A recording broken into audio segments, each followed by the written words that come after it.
What iPhone should you really buy?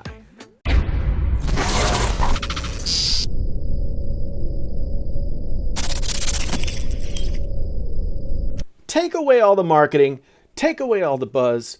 Let's look at each iPhone Apple sells currently and ask, for most people's usage, what iPhone do they really need?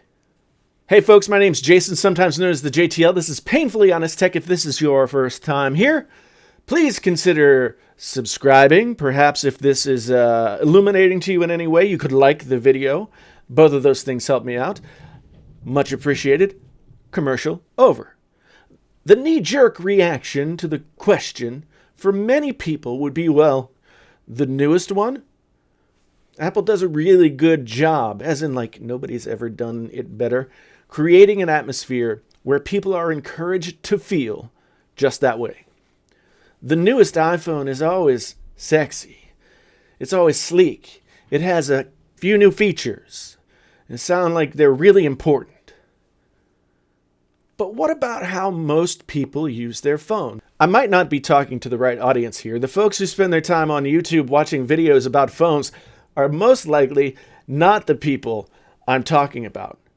But what about the rest of everybody else? The probably like 80, 90% of folks who just don't obsess over their phones, who use them for everyday stuff that most people use their phones for, like texting, emailing, web browsing, taking photos, watching YouTube videos, maybe Netflix, phone calls, whatever, fitness tracking, flashlights, listening to music, those kinds of things. Maybe some light gaming, nothing too demanding, like Words with Friends or Candy Crush or I don't know, is Candy Crush still a thing? Anyway, what I'm saying is the majority of people are not power users. Heck, I don't even think the majority of people have much sense of how powerful their phones really are. As long as they can do the basic things quickly and easily, without the phone bogging down on them, they're perfectly satisfied. That's part of the appeal of iPhones, why iPhones are so popular. They just work, and once you learn how they work, it doesn't take much to get them to do what you want. In the first 5 years of smartphone life, each new iteration of the iPhone, and really any phone, was kind of always a big leap forward in quality. Better cameras, better screens, better this, better that. But at some point, like 3 or 4 years ago, smartphone development slowed down. We have reached and maybe past peak smartphone and have entered into the iterative state where phones only get incrementally better. But the paradigm of how the smartphone industry works has moved from innovation to iteration. And with that, we see phones that have potentially much longer lifespans. But that, my friends, is not good for business. Manufacturers need people to buy new phones. They need them to upgrade on a regular basis if they're to satisfy, the needs of the shareholders. Let's take a look at the current crop of phones that Apple offers for sale.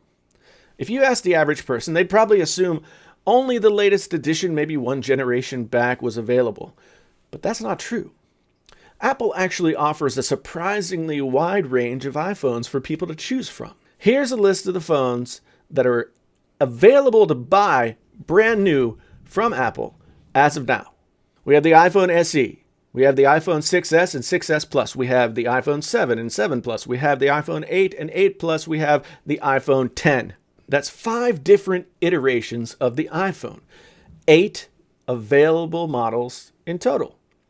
Price ranges, and again, this is for brand new phones, range from $1149 for the 256 gigabyte version of the iPhone 10 to $349 for the 32 gigabyte version of the iPhone SE.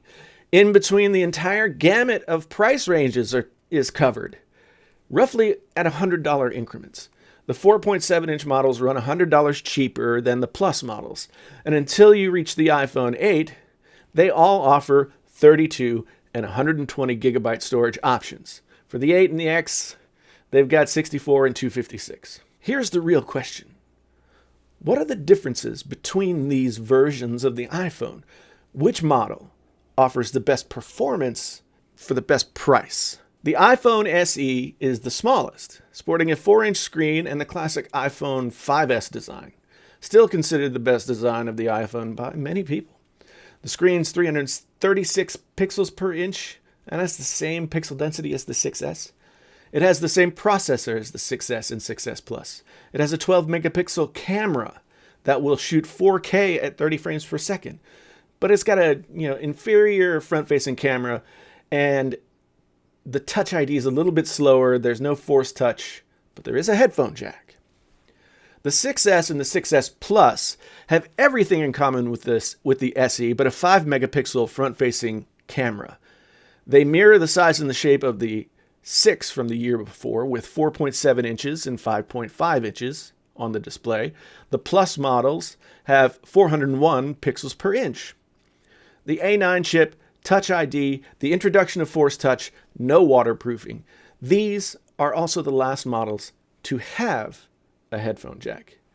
Both the SE and the 6S line come in space gray, silver, gold, rose gold. With the 7 line, we see the introduction of water resistance, but Apple made the courageous move of taking away the headphone jack.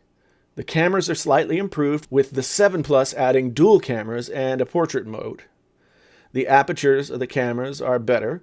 The screens are exactly the same as the 6S.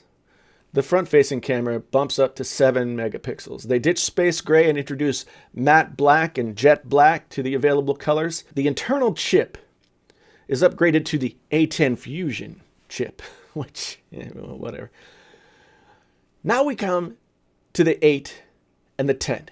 There are some really significant differences between the 8 and the 10, but I'm going to discuss their similarities to compare them with the other phones that we've already discussed.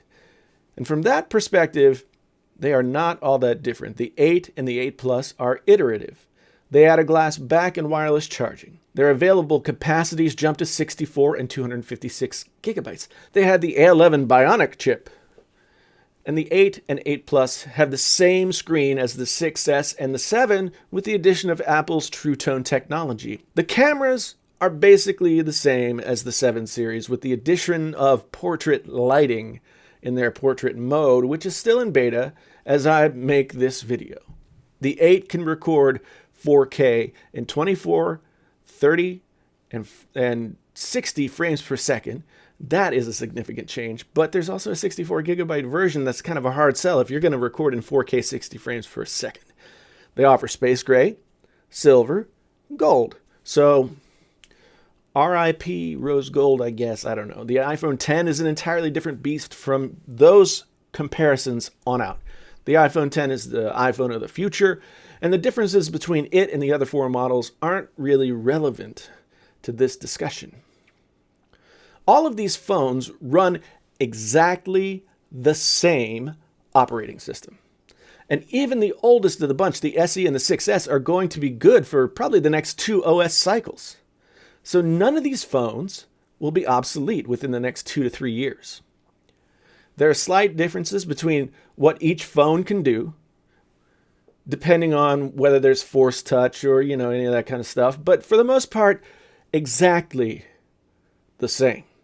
So, if we're to look at all this and determine what iPhone model gives you the most performance for the least amount of money, which one would you say is the best option, taking into account that each iteration has a few differences and a spec bump in chipset, but by and large, they are the same.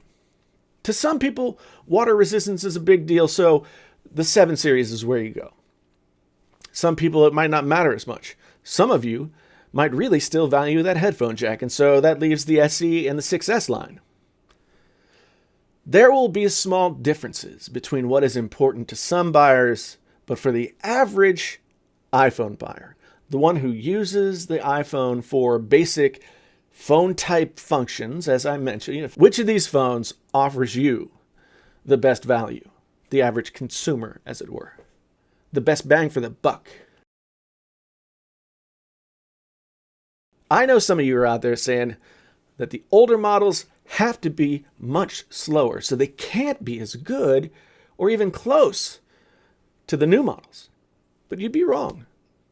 While I don't have every model of the iPhone here to test against one another, I've done my research. I've looked at tests that show the SE and the 6S keeping pace with the newest iPhone for basic tasks. Opening the calendar, email, text, Safari, all just within fractions of a second between the 8s. The only places where the 6S lags behind is in stuff like intense gaming, rendering, stuff that's really hard on the processor. But for everyday tasks, there's almost no speed difference. I've been using an iPhone 6S Plus for the past week just to see how it felt to carry the oldest iPhone available for sale. And I can honestly say that there's been no noticeable difference.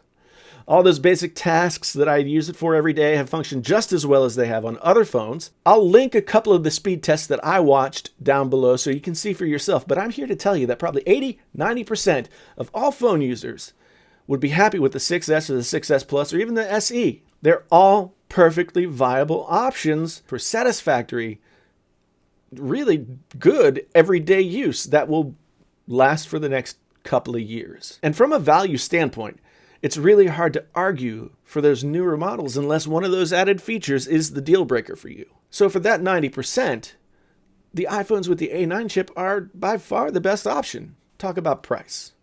A brand new iPhone 8 Plus with its top storage capacity is $949. A 6S Plus at its top capacity, $649. $300 difference for basically the same phone. The iPhone 6S, 6S Plus, or SE are truly the phones they should be buying. Apple's marketing machine tells us differently. Their shareholders need the margins to increase every year. It's business and that's how it's done. I get it. But if you just look in terms of buying the phone you need, not the shiny new thing, these lower end phones are by far the best value. Shh, don't tell Apple I told you. Oh, and if you go for the 6S series, you still get a headphone jack. Did I mention that? Thanks for watching. I really do appreciate it. Welcome to anyone who's new. Thank you if you're someone coming back. If you are new, think about subscribing, liking, all the things that people do because it's really cool to do those things. My name's Jason, sometimes known as the JTL. This is Painfully Honest Tech. Until the next time, I'm out.